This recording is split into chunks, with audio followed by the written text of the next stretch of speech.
Most businesses don't have a lead problem. They don't have a sales problem. They have a system problem. Today, I'm breaking down the full funnel, from first click to closed deal, and why confusing sales, lead generation, and client acquisition is silently killing growth.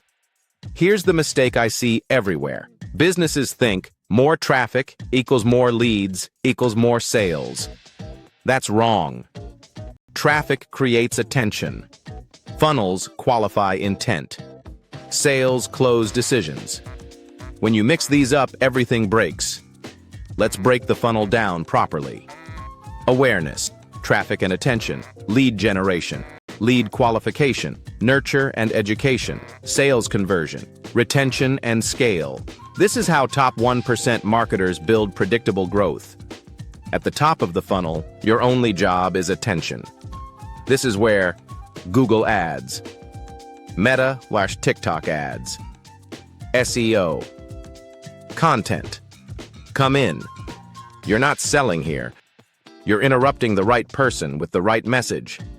Lead generation is just the exchange. Value for contact info.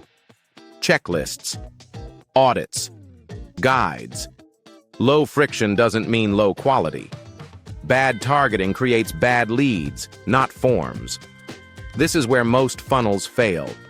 No qualification equals wasted sales time. Top funnels use smart form questions, conditional logic, budget and intent filters. Most bad leads were never qualified. Sales shouldn't educate from zero.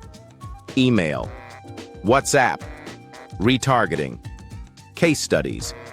Your job is to warm the lead before the call. If sales are struggling, the problem is rarely sales. It's weak intent. Poor education. No follow-up system. Sales is the final step, not the fix. Real growth happens after the sale.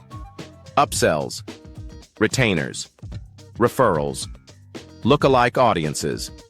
Scale comes from systems, not hacks. If you want predictable growth, stop chasing leads. Start engineering funnels. Subscribe if you want no fluff growth strategy.